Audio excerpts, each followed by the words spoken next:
Hello, and welcome to State Scoop's Priorities Podcast. I'm Sophia Foxwell, a reporter for State Scoop. This week, I interview Jeremy Greenberg, Senior Advisor for Aspen Digital, about the Artificial Intelligence for Disasters and Emergencies Initiative, or AIDE. We discuss how the initiative is exploring practical ways AI could help state and local agencies better prepare for disasters without sacrificing public trust or accountability. But first, here are the biggest state IT stories of the week. The Federal Trade Commission finalized an order Friday against K-12 software vendor Illuminate Education, directing the company to improve its data security measures and barring it from misrepresenting its data privacy practices or breach notification times after a breach in 2021 impacted the data of more than 10 million current and former students.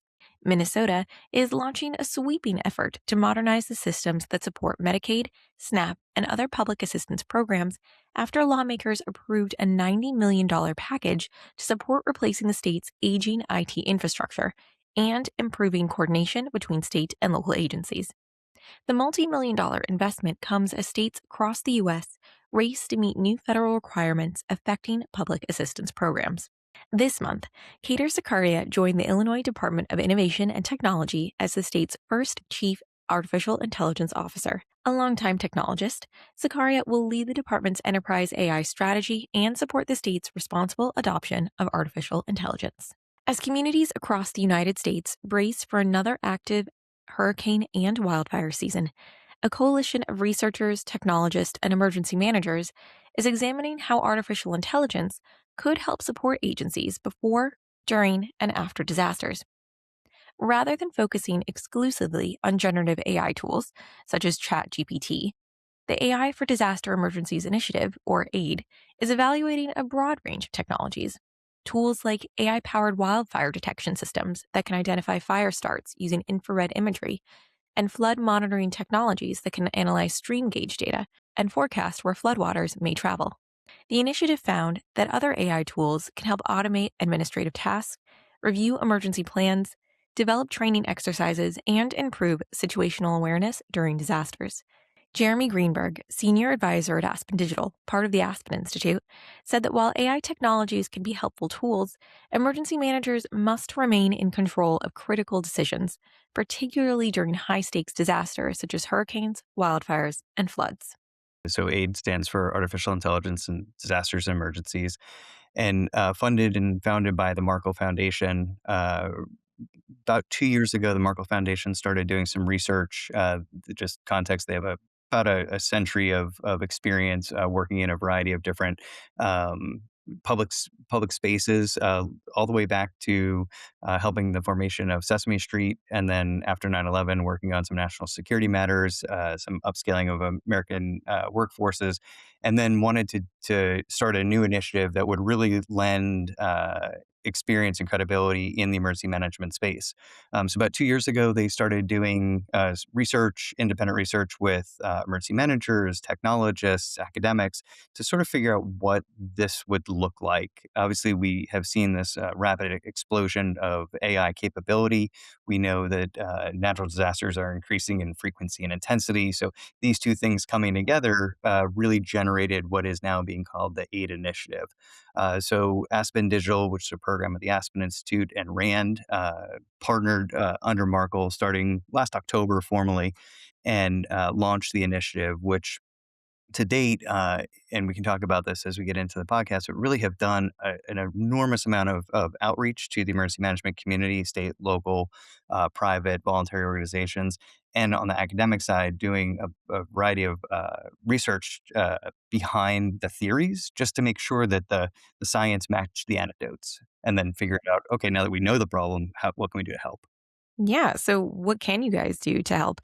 From my understanding, the initiative focuses less on developing new AI tools or software and kind of using the existing resources that are available for state and local entities. Do I have that right? So a little bit of both. So our partners at Rand actually researched all the tools that were out in the AI suites. I think this is a key point for any discussion around AI. It's not just large language models, right? That's a default. We think about chats and Claudes and those tools and Gemini's. Those tools are amazing, but they're just one tool in the suite of artificial intelligence capability. Think about predictive analytics. Think about drug abilities. Think about computer vision, right? So really understanding what tools are out there and then how they might be adopted appropriately across use cases through preparedness, mitigation, response, and recovery. So while that research was going on, our team over at Aspen Digital led a series of workshops, about 35 different workshops with 100 different, close to 100 different jurisdictions at the state, local, private, and voluntary level, engaging in basic questions about where are you seeing friction points just in emergency management? And then where are you seeing adoption of technology that might be able to help some of those areas? So combining our sort of social research, the RAND academic research, into some ideas about how we might be able to move the needle forward and advance AI adoption in emergency management to meet some of the demands that emergency managers are having day in and day out. hmm Before we get into some of the solutions that you've been able to come up with, what were those friction points that you were hearing from these emergency managers? What were the biggest challenges that they needed help addressing? So I would say there are a couple, and I spent 23 years as an emergency manager on the federal side. Spent equally as long as a volunteer firefighter. So when you approach these conversations, you have some preconceived notions through your own experience about what it is that the friction point. So really trying to balance what we knew just from our own experiences on the team and hearing what people are having challenges with today. So I'll break it down a couple of key themes. So one is that there's always an exceeding demand beyond your time, right? Everything from individual community preparedness, getting out in the community, face to face conversations with your constituents about readiness, and home safety, fire extinguishers, smoke detectors, go kits, communications plans, those kinds of things. That's where emergency managers want to be. But you have this demand signal for plan review, exercising, grant development, and most emergency management offices in and around the United States are much smaller than you would think. Most community level, local level offices are 1 to 2 people, and even larger cities and bigger states have larger offices, but commiserate with their populations. So the demand of time, capability, and then what the expectation is when a response happens, it's borderline overwhelms emergency managers. So part one is the overall demand against what your requirements are.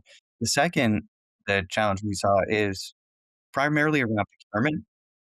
Uh, Buying anything in the public sector, whether you're local, state, or Fed, is challenging. And a lot of the newer technologies, specifically around AI large language models, are subscription based, right? We all you use any of these tools, you go on, you can put your credit card in, and you can buy it. Government procurement systems are not the same way. So how do you have that same uh, rigor that we have during disaster response, where we move quick, quick, quick, uh, but you're in your normal procurement cycle and purchasing cycle? That's a challenge. And then the last is, and this resonates, I'm sure, with everybody, is sort of the cultural concerns around um, understanding how the system works, understanding where the human is in the loop making a decision, and how we are leveraging technology to make ourselves more efficient and more capable, but acknowledging that the decisions are still being made by human judgment, and the technology is helping support that. Yeah, absolutely. You don't want to introduce new problems when you're trying to solve challenges, but and especially with any emerging technology, those risks definitely exist. So, walk me through some of the solutions that AIDE has developed over the past few months, whether it comes to preparation, response, immediate response, and then recovery. So, I want to talk about real quick though your last point about introducing risk into technology. I think it's important to note this is not a new concept, right? Every time we bring any sort of technology into emergency management, you're thinking about risk because by default, emergency management, at least in most of the phases, is about risk management. In mitigation, you're thinking about what actions can I take to make the problem less. In preparedness, what can I do to be more ready so I reduce my risk? In response, how do I move resources faster to reduce the risk? And then recovery, how do I clean up faster to stabilize and reduce risk overall? So in the technology space, it's not new. Uh, think back maybe 20 years ago, we used to use what were called T cards, and they were little resource cards where you would track an individual capability. Right? A fire truck goes here, an ambulance goes there. Now that's all advanced through technology now, and you have Blue Force trackers and these great situational awareness tools. But understand that the systems are only as good as the data that you're putting into it and the availability to use it. So one of the things that we've been talking about with all of the practitioners and emergency management community is these tools are amazing and the advances in technology is fantastic. But just like any tool in your toolbox, remember to have a we call it pace planning, but a primary, an alternate, a contingency, and an emergency plan. So if it doesn't work as you expected, you can still meet your mission requirements. So risk calculation and understanding that technology is not new. It's just the speed in which a lot of the AI tools are being developed and implemented is much faster than we're used to overall for technology advancements. Yeah, absolutely. I mean, thank you so much for that history lesson as well. Again, before we go into the solutions, yes, because AI and all of these tools are kind of advancing a lot faster than a lot of previous technologies. Can you think back over the past couple decades if there were any new tools for the emergency management space that introduced a level of advancement or efficiency in addition to the same level of risk and kind of like a learning curve that AI has? Yeah, I can offer a couple. I think probably the one that resonates the most is the advancement of geospatial information systems or GIS. You think back to early disasters. You'd respond to a disaster location. You pull out a ADC map, grid map, and sort of start to figure out how you do damage assessments. And you'd drive down a road and you'd mark it on a printout of damaged, destroyed, impacted, and those kinds of things. And you'd collect these damage assessments. They'd roll up into a narrative report, and you would start to determine where you would maybe push some resources towards a particular area, right? With the advancements, and I'm using a more simple example, but with the advancements of geospatial information systems, where you can actually do aerial imagery collected by satellites or drones or piloted aircraft, and now the technology is so good. The technology, some technology, so but see, pace planning, right? If your microphone falls over, I got a plan. I gotta go put right back to it. But the technology is so good in some of the imagery now that, immediately when the situation allows, meaning if a storm passes or smoke clears from a fire, you can go and collect this amazing amount of imagery and do damage assessments so quickly that you can do immediate payouts to individuals, private insurance, public assistance, or individual assistance. So much advancement in that space. The other one I would say is in and around dispatching. So if you think about your basic 911 dispatcher, right? The old school was a call came in, and if you've ever seen like a either old video or you're moving the lines and plugging things in, then you went to these cards where it was a run card and you said, okay, hey, this call is at, 123 Main Street. I'm going to send these things. Now it's all automated. The call taker can focus on the person they're talking to. Where's your emergency? That's the first question they're going to ask. Not what your emergency is, where's your emergency? So they can start sending resources. So I think those couple examples really lend some background to how much we're advancing. Again, remembering that we're adopting technology appropriately and trying to figure out where it's going to make the emergency manager better and more effective. And it's not always the thing that's the most pressing, because if you can offset some basic admin time, drafting email, writing or reviewing plans, developing an exercise that take hours or days can take minutes now. I think all of these advances allow people the extra time to focus on the tasks that either require human to human contact or human judgment. Absolutely, especially as you mentioned that a lot of these emergency management offices, they're operating with really limited personnel, so any time that can be freed up is a game changer for them, I imagine. Absolutely. And it's really about not just freeing up your time, but offsetting some of the administrative tasks that are so burdensome to get the person back into the thinking process, the training, the drilling, the exercising on the preparedness side, the ability to get out during disaster and interact with the survivors directly. And then on the recovery side, taking, because this is important, a minute to decompress, write your notes, draft an after action report, and make sure that you're going back through that process. Mhm, mhm. Alright, so walk me through some of the tools, some of the solutions, some of the technologies that have emerged. So right now, where we are in the process, finished our research phase, and as we transition into this more action oriented phase, a couple of things. So one is figuring out how we can disseminate this information appropriately and usefully. Um, Emergency managers, as we talked about earlier, the time is not a luxury that a lot of people have. Capacity to read, digest, and then act on the information is also a critical shortage. Not because there's not interest; it's just how do I do it? So one of the things that we're endeavoring to do is writing out some roadmap, some technology adoption rules of the road, if you will, about how jurisdictions can go about looking at not just a specific tool, but an approach overall to AI adoption. Some jurisdictions are super advanced in this process. So we want to see what we can do to bolster and help what they've already done. And some areas, there's genuine interest, but no real ability to understand where to start. So trying to develop some products that will be helpful for each of these jurisdictions and each of the people that want to advance their AI adoption overall. Mhm, mhm. Do you find that I mean, obviously, natural disasters are increasing all over the country, but there are regions that, experience more specific disasters than others. I'm thinking of, Florida with hurricanes, California with wildfires, Louisiana with, again, hurricanes and flooding, especially Texas with flooding. Do you think that there are specific tools that are more useful or tailored towards specific disasters, or can some of these be applied in a more general way to assist emergency managers with admin work, situational awareness, streamlining efficiencies within the process or their operations to just give them back time?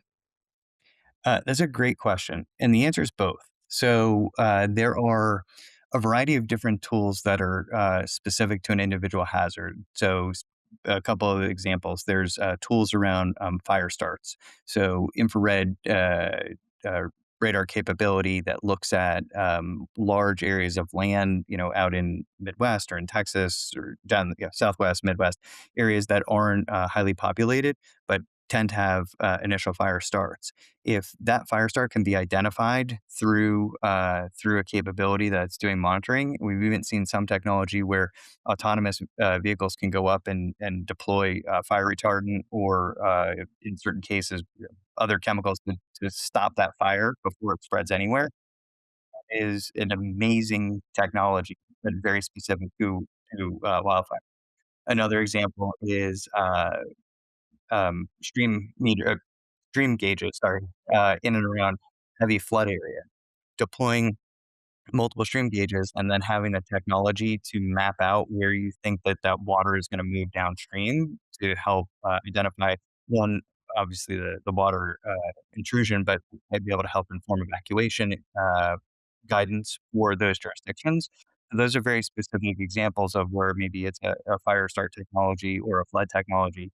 But then there's other capability that's broader, like we talked about, situational awareness tools, exercise design development tools, grant review products, checklists for special events. So those are more incident agnostic in the sense that the threat itself doesn't matter, but they're applicable to all the different phases of emergency management. That makes a lot of sense to me. I mean, over the past few months, I'm curious, how receptive are these jurisdictions, these entities, these nonprofits, these groups? How receptive are they to adopting these new technologies? I know change is hard. The procurement process, especially with government, can be long, and training can be, a bit burdensome, especially if you're not familiar with using some of these tools right away. And in emergencies, you need to be able to use them immediately and effectively. How receptive and interested are these places in wanting to adopt and use these new tools? So this is one of the most appealing parts of the AID initiative, and really one that drew me to want to work on it as well. Uh, it is a nonpartisan, non-vendor based, nonprofit approach to examining AI adoption and emergency management. So, an honest broker, if you will, in the space between not just emergency management practitioners, but all of the academic research that's going on in universities, and it's vast and super impressive. And then the technology industry that you have both large hyperscaler companies, regular tech companies that are in existence, and then even other non-tech but private sector entities that are pushing or using AI adoption. So the AIDE initiative is designed to be that large tent to bring everybody in. If you've been to like a tech conference, it's fantastically detailed around tech. When you go to an emergency management conference, it's amazingly detailed around EM. Academic conferences, I'll leave them. But when you can bring together all these people, then plug in voluntary organizations into their group, it's or so far what we've seen is people are very receptive to the discussion because we're not selling a particular product, we're not promoting individual vendor, but rather saying one, hey, these are our observations, but two, talk to us, inform us, and help us sort of de-risk your thinking. Uh, an emergency manager can spend 10 or 15 minutes on the phone with our team and spout out what their concerns are. And then hopefully what we're generating is a much more useful return to be able to say, if these are your challenges, we could recommend this type of tool or this type of approach. So I think to answer your question directly, people are very receptive to the idea of technology being adopted in emergency management. Tech companies are, for very good reasons, wanting to push into this space and understand there's a need on one side, a capability on the other. How do we be that entity to bring everyone together and have the conversation around what's best? Because not every tool is going to work for every person, so it's more about the approach than the tool. Absolutely. I mean, it sounds like what I'm hearing is you're meeting people where they are. You're meeting people where they are in terms of their training, their use cases, tailoring these tools and your recommendations to really fit the mold of what their region and their emergency managers can handle. Is there any type of accountability or ethical frameworks? I know you mentioned wanting to adopt some of these policies to make sure that the jurisdictions and the emergency managers and the residents that they're serving feel comfortable using these tools. What are you recommending to them in terms of accountability frameworks or ethical guidelines in case something does go wrong? Is a great question and one that I think goes far beyond the emergency management community. It's even today there was the signing of the latest executive order on AI overall, and a large national international discussion about governance within AI systems. What are you relying on to make decisions? Where's the human in the loop? So, a couple of key themes for us. So, one is understanding truly that technology and the data that is in it is an excellent first indicator or last validator. It's not absolute, right? Just because your system tells you something, don't take that as default. And we know that, but you often have to say that part out loud so people know that it's there. Uh, the second is you have a human in the loop. And the example that I use when I talk about this regularly is, and you may have even done this today, you wake up, you look at the weather app, right? You can still question it. You say, okay, well, maybe the weather says it's not going to rain, but I'm going to throw a rain jacket in my bag anyway.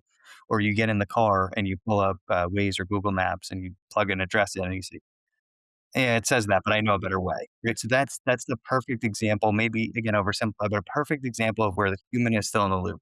So using technology and data to inform your decision making is a critical point. And then the third issue for us is making sure that we are recommending emergency managers that they're transparent about what computer systems and technology systems and AI tools they're using in their space. I think there's on both sides, there's an over concern about or stigma about, well, did you use AI to generate this? Because the capability is amazing, so we should understand it. And conversely, just talking about how this information is generated using technology, forecasts, predictive analytics that we rely on as citizens every single day, and emergency managers rely on for hazards and threats. Huge adoption of AI capability, and we love it because it allows us to look around the corner, right? Look through that 72-hour window to figure out what those forecasts really are. Um, Urban search and rescue capabilities that use computer visioning and drone technology that allows us to find people faster when they're buried or in a large area. Like all these things that we love and embrace. We just have to think about it from a perspective of being clear and transparent about what tools we're using for which jobs. For those who are interested in learning more, aideinitiative.org is the website for this initiative overall. There's a intake site there that I will shamelessly plug. If anybody wants to find out more about the initiative, has questions, if maybe some of the discussion in this podcast sparked an idea, you want to provide input into what we're working on, please feel free to reach out through the aideinitiative.org. And I would just say, as we continue down this road, that this, as mentioned, that the speed in which the technology is advancing is vast. We know that there's demand signals on the emergency management side. We're looking for every avenue that we can to help. Thank you to Jeremy Greenberg for participating in that conversation. You can subscribe to the Priorities Podcast at prioritiespodcast.com and wherever you get your podcast. While you're there, be sure to leave a review or a rating on the podcast page. That small extra step helps more people like you find the show. This podcast is a production of Scoop News Group in Washington, D.C. Adam Butler and Carlin Fisher helped put it together. Until next week, I'm Sophia Fox Sowell. Thanks for listening.